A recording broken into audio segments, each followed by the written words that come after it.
Good morning students. आज हम study करेंगे स्क्लेरेनकाइमेटस टिश्यू के बारे में।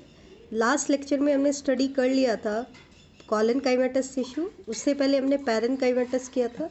तो देखो, स्क्लेरेनकाइमा जो वर्ड है ये भी एक ग्रीक वर्ड से आया है, स्क्लेरोज प्लस एनकाइमा। स्क्लेरोज का मीनिंग होता है हार्ड और एनकाइमा का मीनिंग होता है टिश्यू। दैट मीन्स ये एक टाइप का हार्ड टिश्यू है जो प्लांट को मैकेनिकल स्ट्रेंथ देता है। स्क्लेरेनकाइमा जो टर्म है ये दिया था बेटा, और इसको डिस्कवर भी इसी ने किया था, मटेनियस साइंटिस्ट ने। एक बार इसको कंपेयर कर लेते हैं। पैरेनकाइमेटस टिश्यू जब हमने पढ़ा था तो हमने कहा था it was discovered and termed by Grew. Collenchyma को स्क्लीडन ने किया था और स्क्लेरेनकाइमा को मटेनियस ने किया है। ठीक है, अब हम आते हैं इसके कैरेक्टर्स के बारे में। तो सबसे मेन कैरेक्टर क्या होता है कि ये मेन मैकेनिकल टिश्यू है। हालांकि मैकेनिकल स्ट्रेंथ प्रोवाइड बाकी भी टिश्यू करते हैं, लेकिन मेन मैकेनिकल जो टिश्यू होता है वो कौन सा होता है? आपका स्क्लेरेनकाइमा टिश्यू होता है। ठीक है, मेन मैकेनिकल टिश्यू क्यों है, या हम यूँ कह दें कि ये डैड मैकेनिकल टिश्यू है, इकलौता टिश्यू मैकेनिकल टिश्यू जो डेड है। क्योंकि हमने पैरेनकाइमा और कॉलेनकाइमा में हमने क्या पढ़ा था, ये जो टिश्यू होते हैं ये लिविंग टिश्यू होते हैं, जबकि स्क्लेरेनकाइमेटस टिश्यू कैसा टिश्यू है? डेड टिश्यू है। ठीक है, इसका मतलब क्या है, इसकी सेल्स जो है, इट्स सेल्स आर डेड। अब इसकी सेल्स डेड क्यों है? क्योंकि सेल के अंदर जो लिविंग मैटर होता है जिसको हम प्रोटोप्लाज्म कहते हैं, इसकी सेल्स प्रोटोप्लाज्म को लॉस्ट कर देती हैं। ठीक है, क्यों लॉस्ट करती हैं? क्योंकि इनकी वॉल्स में लिग्निन की डिपोजिशन होती है। किसकी डिपोजिशन होती है? लिग्निन की। और इस डिपोजिशन की वजह से इसकी जो वॉल्स होती हैं वो हाईली थिकन्ड हो जाती हैं, बहुत ज़्यादा थिकनिंग हो जाती है इनके अंदर। लेकिन बेटा इनके अंदर जो थिकनिंग होती है वो यूनिफॉर्म थिकनिंग होती है, जबकि कॉलेनकाइमा में हमने क्या कहा था, थिकनिंग यूनिफॉर्म नहीं है। Their walls are thickened at corners only. उनकी वॉल तो कहाँ पे थिक थी? कॉर्नर्स पे। लेकिन यहाँ पर यूनिफॉर्म थिकनिंग मिलती है, थ्रू आउट वॉल आपको थिकनिंग देखने को मिलेगी, सिर्फ कुछ जगह पे छोड़ के जहाँ को जिन पार्ट्स को हम कहते हैं पिट।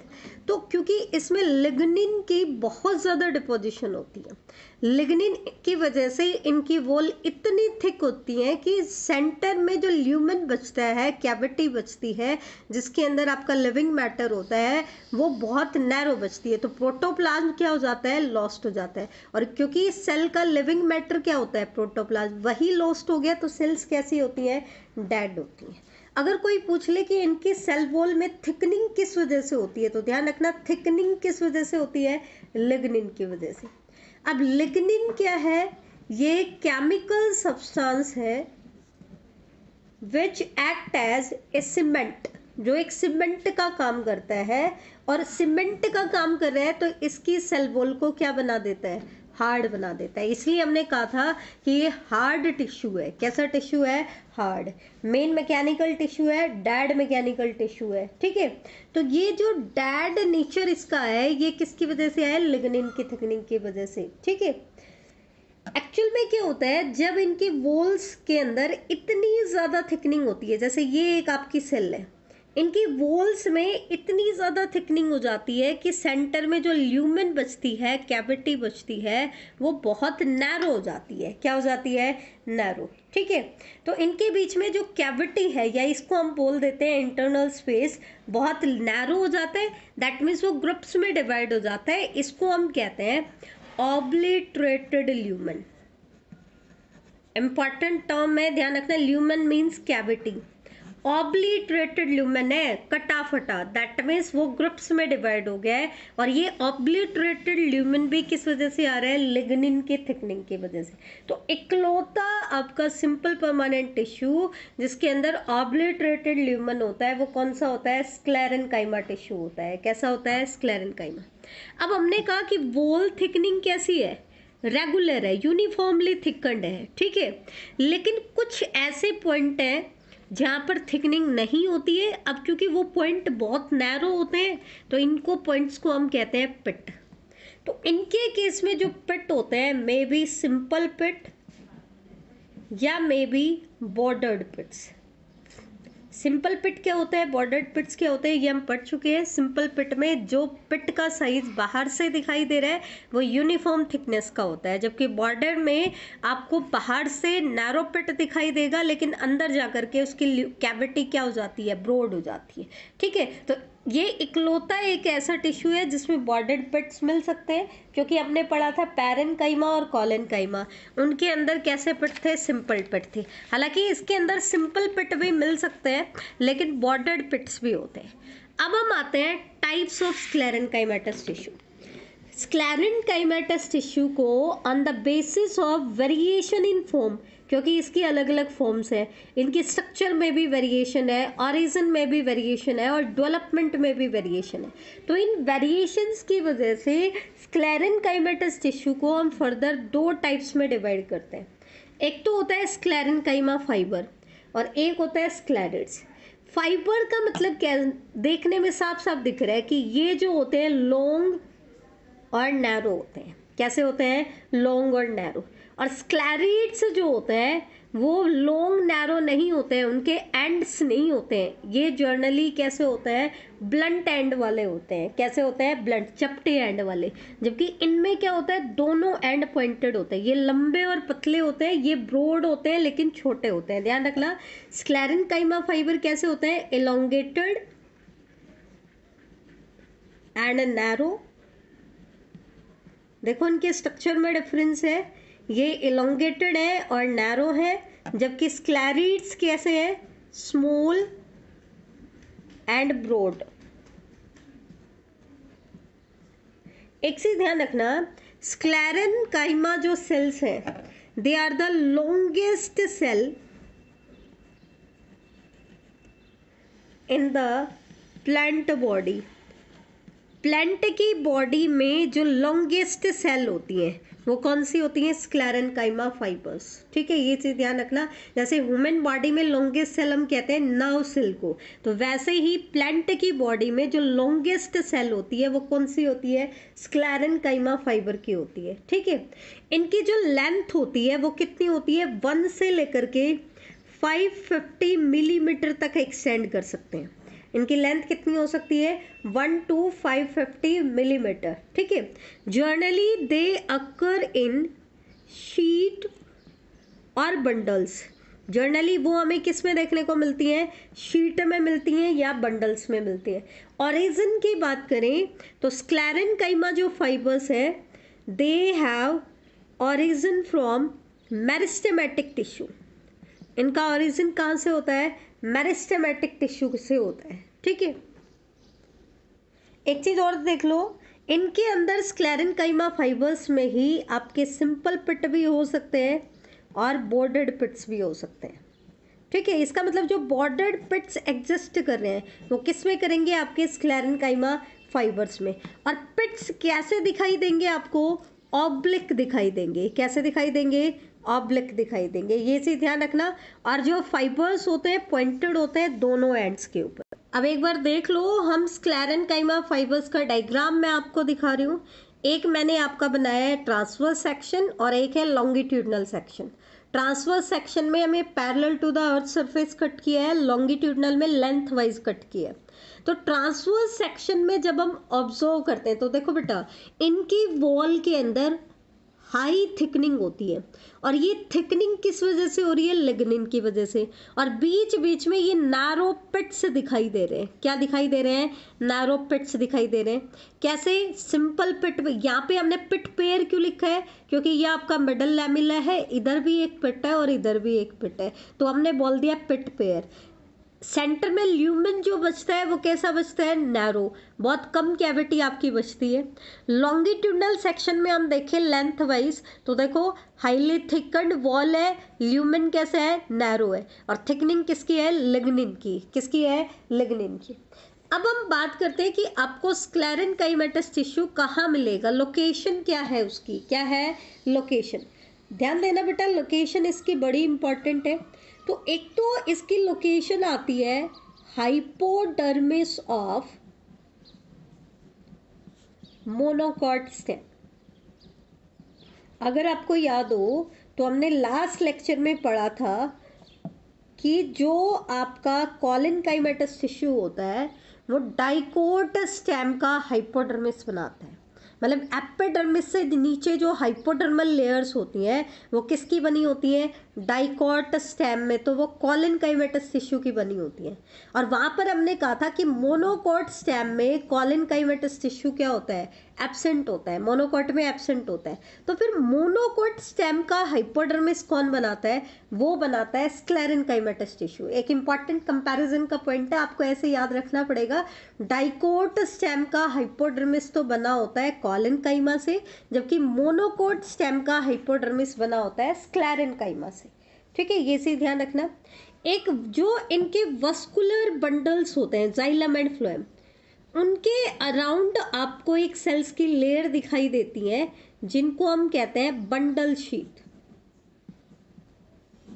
ठीक है, किसकी बात कर रहे हैं हम? बंडल शीथ में किन की बात कर रहे हैं? हम बात कर रहे हैं मोनोकॉट स्टेम की। तो मोनोकॉट स्टेम का जब हम डाइसेक्शन करेंगे तो वहां पर मैं आपको दिखाऊंगी कि वस्कुलर बंडल्स के अराउंड एक और एडिशनल लेयर ऑफ सेल्स होती है जिनको हम कहते हैं बंडल शीथ। तो ये बंडल शीथ्स में भी आपको कौन सा टिश्यू देखने को मिलेगा? स्क्लेरेनकाइमा। तो ये तो था मोनोकॉट स्टेम के बारे में।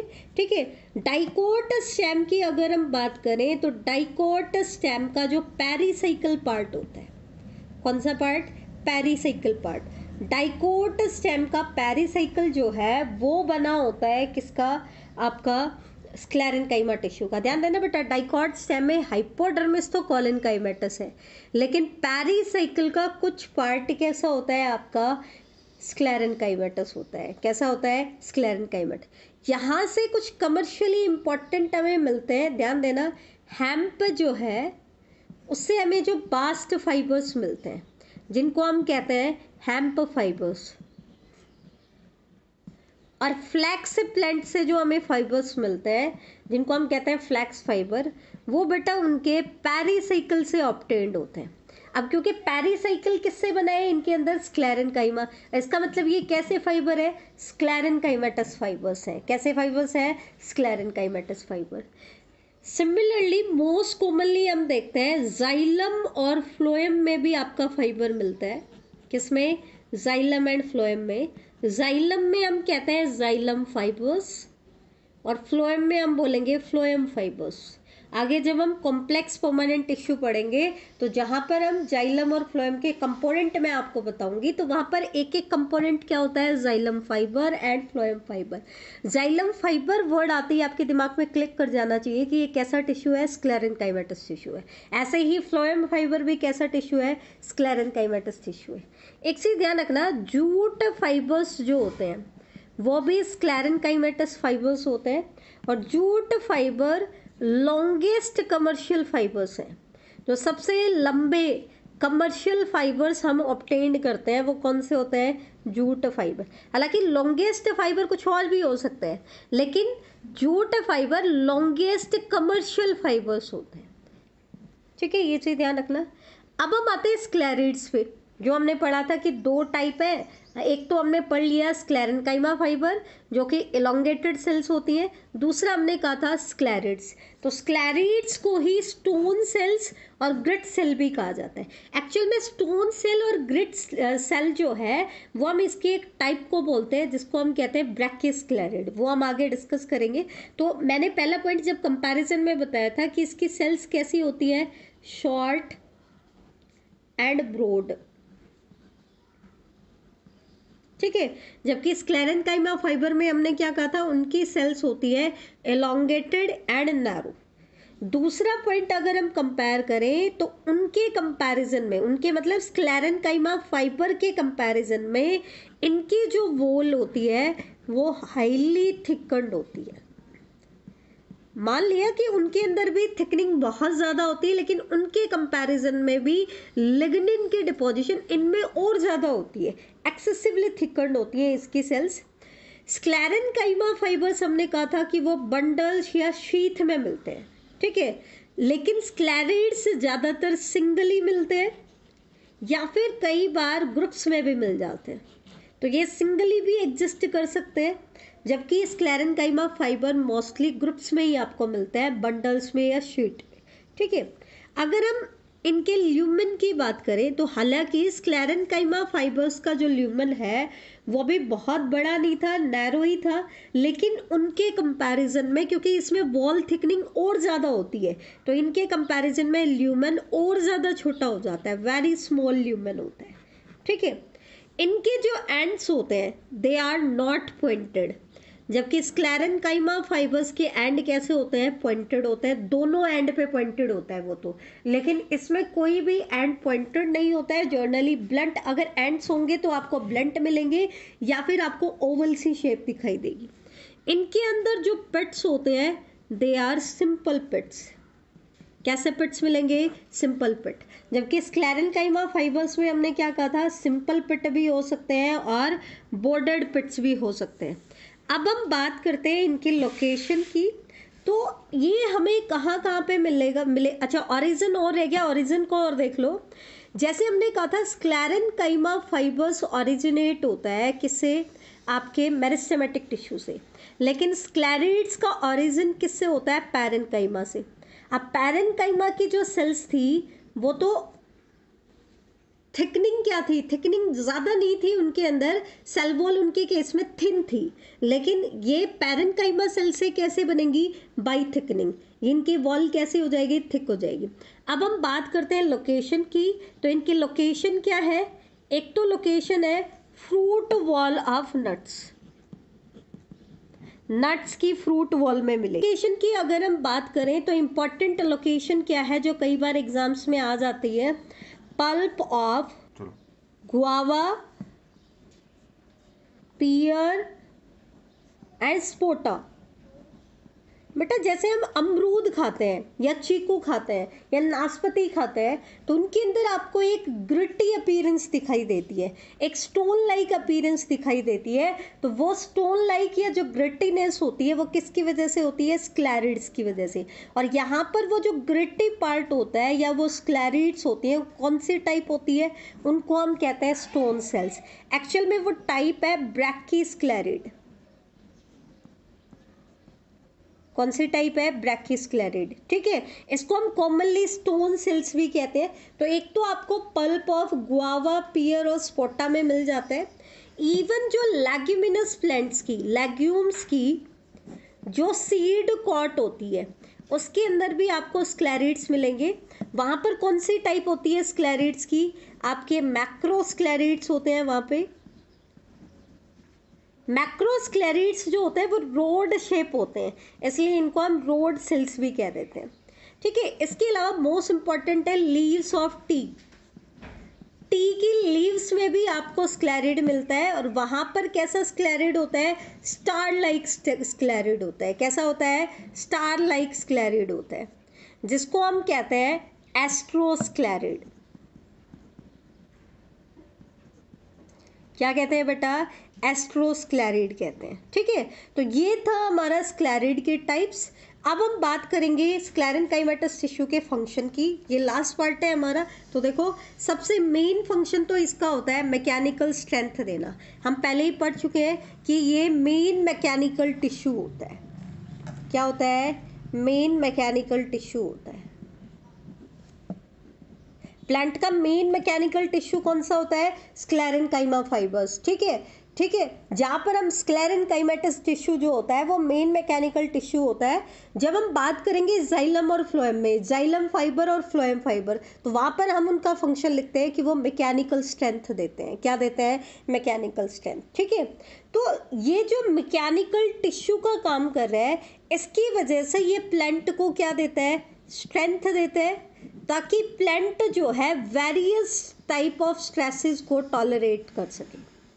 किसको टॉलरेट कर सके, वेरियस टाइप ऑफ स्ट्रेसेस को। दूसरा फंक्शन आता है प्रोटेक्शन। अब प्रोटेक्शन क्यों देगा, क्योंकि ये डेड टिश्यू है। कैसा टिश्यू है, डेड है। ठीक है, जैसे हमने पढ़ा कि ये क्या करता है, सीड्स की आउटर कवरिंग बना रहा है, टफ कवरिंग बना रहा है, और इवन नट्स की कवरिंग भी बना रहा है। तो कवरिंग बना रहा है तो क्या देगा, प्रोटेक्शन देगा। और एक जो कमर्शियल मोस्ट इम्पॉर्टेंट फंक्शन होता है इसका, वो होता है कि इससे हमें कुछ कमर्शियल फाइबर्स मिलते हैं जिनको हम कमर्शियली एक्सप्लॉइट करते हैं। जैसे हमने एग्जांपल बताया था flax fibre, hemp fibre, jute fibre और हस्क ऑफ कोकोनट। तो बेटा जैसे हमने कहा था जूट फाइबर्स जो होते हैं they are longest commercial fibre. जितने भी हम कमर्शियल फाइबर्स यूज़ कर रहे हैं उनमें से लॉन्गेस्ट कमर्शियल फाइबर्स कौन से हैं? आपके जूट फाइबर, और ये हमें ऑब्टेन्ड होते हैं इसकी स्टेम से, तो इसको हम कॉमनली क्या देते हैं? स्टेम फाइबर्स भी बोल देते हैं।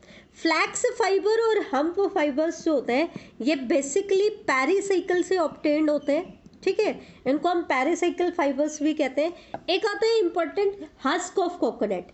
बेटा जो कोकोनट का जो हस्क होता है, जो इसके कोकोनट के मेसोकार्प वाले पार्ट से हम ऑब्टेन करते हैं, इसके अंदर 75% आपका फाइबर होता है और 25% इसके अंदर बाकी के फाइन मटेरियल्स होते हैं। तो इसके अंदर क्योंकि 75% आपका फाइबर होता है तो कमर्शियली बड़ा इंपॉर्टेंट हो जाता है। कोकोनट के हस्क से हम क्या ऑब्टेन करते हैं बेटा? कोयर। पूछ सकते हैं आपसे कोयर किससे ऑब्टेन्ड होता है? कोकोनट के हस्क से ऑब्टेन्ड होता है। बेटा कोयर क्या होता है? ये एक वेल नोन फाइबर्स है जिसको हम यूज़ करते हैं मैट बनाने में, रॉप्स बनाने में और ब्रशेस बनाने में, तो बहुत इंपॉर्टेंट है। कोयर आपका बोलते हैं। तो एक हमने बताया फ्लैक्स फाइबर, दूसरा हेम्प फाइबर, जूट फाइबर, और एक हमने ऑब्टेन किया कोयर। तो कोयर भी क्या है? स्क्लेरेन्काइमा के फाइबर्स ही है। तो ये आज का हमारा टॉपिक था। नेक्स्ट लेक्चर में बेटा एक बार हम इनको कंपेयर करेंगे और फिर हमारा कॉम्प्लेक्स परमानेंट टिश्यू शुरू करेंगे। थैंक यू बेटा।